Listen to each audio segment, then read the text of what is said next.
Hello again, folks. It's Dr. Mike, and we're back continuing with our MET 101 ebook video series. Now, this one, number 17, is one I get phone calls about all day long. If I could get a nickel for every phone call I got about this one, I'd be a zillionaire. Okay, I'd buy Bill Gates, Bios, and everybody else, because everybody now wants to know about this insurance billing thing. It's funny, when we started the MES program back in 1994, no one wanted any part of insurance billing. Now everyone is trying to bill insurances, and folks, I'm going to give you the true nuts and bolts about how this works. Now, there are some groups out there telling you some things that, hey, you can get paid through health savings accounts, which you can. Hey, you can bill the insurance company, which you can.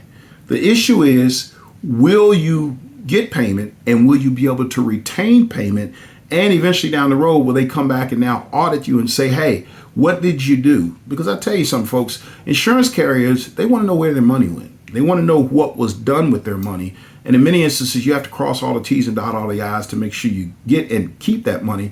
And folks, owning 8 PT clinics for some 14 years, you start to really understand how insurance companies work. And I think they've just simply become even more challenging.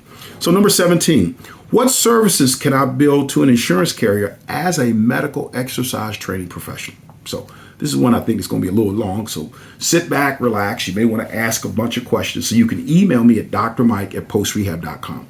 If you're watching this out on the internet someplace, you probably want to get a copy of our ebook, so go over to MET101ebook.com, download a copy of the ebook, and this is going to cause a tremendous conversation in our MedX Pro network, so I would urge you, go to medxpronetwork.com. You may want to become part of our network just to understand more of the ins and outs and do's and don'ts of this question and the answer and what your colleagues are doing.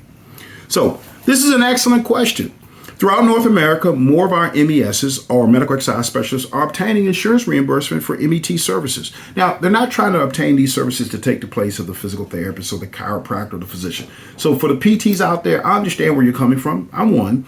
We got to be very careful about who's billing, and we're going to talk about not billing for physical therapy services. But what we're finding is some insurance carriers will pay for the exercise programming after physical therapy care is done. Because folks, we all have to admit as therapists, there are some clients that they reach a plateau. They're there, they're stuck. And insurance carriers, especially if it's a work comp scenario, they may want to put the client in some type of ongoing exercise program just to keep the client moving rather than pay out a long-term disability claim. So throughout North America, more of our medical exercise specialists are obtaining insurance reimbursement for medical exercise training services. Insurance carriers are now starting to accept and understand the idea of MET services. They haven't completely embraced it yet, but they do realize MET is a good investment. Not to take the place of the physical therapist or the chiropractor. So we're not talking about billing for massage and ultrasound and joint mobilization. We're talking about just for exercise. And that's the only thing the fitness professional should ever bill an insurance company for, as well as maybe their assessment. So the only service under medical exercise training that is reimbursable by an insurance carrier is exercise. Modalities such as hot packs, cold packs, electric stim, ultrasound, massage are not included, and they are not within the purview of the medical exercise specialist. If you bill these services, you've now broken the law, because if you don't have a license, you can't provide these services. We've identified a medical exercise training insurance criteria to help you determine if reimbursement is even a possibility. So we identified this about 10 years ago. And what we started to see was a trend, and a trend that we realized was an appropriate trend in how insurance carriers were looking at this. So here's what the criteria is. If you're a medical exercise professional and the client has said my insurance company may pay for this, if you don't meet this every point of this 5-point criteria, you can forget it. It's not going to happen. And if it does happen, it means somewhere along the way, your claim slid through the cracks, but at some point the insurance carrier is going to come back and do an audit. They're like the IRS, folks. You may get the money, but down the road they're going to say, hey, let's sit down and talk about this a little bit. So here's our criteria. The client has a written referral from a physician, MD or DO, and possibly a DC, depends on the insurance carrier. So first thing is, if you're going to deal with the insurance company, you have to have a written referral from a physician that says medical exercise training. It cannot say physical therapy. It cannot say occupational therapy. It only can say medical exercise training or functional conditioning or some type of personal conditioning program. And I'll be very mindful that referral should not say personal training, because I can tell you in many instances, insurance carriers are going to say, we're not doing this.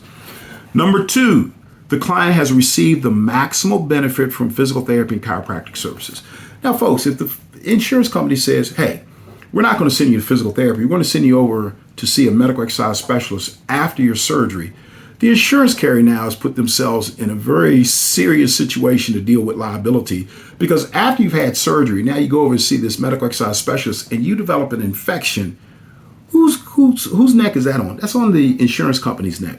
So in all situations, the insurance carrier is going to say, we're going to send the client to physical therapy or occupational therapy or speech or chiropractic care first when they've received the maximum benefit from that, but they still have residual deficits. Now we're going to move them on to exercise. Number 3, the client is not covered by Medicaid, Medicare, or government-funded health insurance coverage. So for our Canadian friends, that's why we say government-funded. Folks, right now, governments around North America and around the world are inundated with just taking care of Medicaid and Medicare recipients, especially post-COVID. So here's what we find, and these guidelines aren't 100% for every situation, but they're guidelines. We find across the board that Medicaid and Medicare normally will not cover any type of services that are not provided by a licensed medical professional. And on that universal insurance form that you send into them or you complete online, they're going to ask you for a license number. When that license number is not available and not there, in most instances, Medicaid, Medicare, or government-funded program is just going to kick it out. Maybe a third party or private insurance company might let it float through.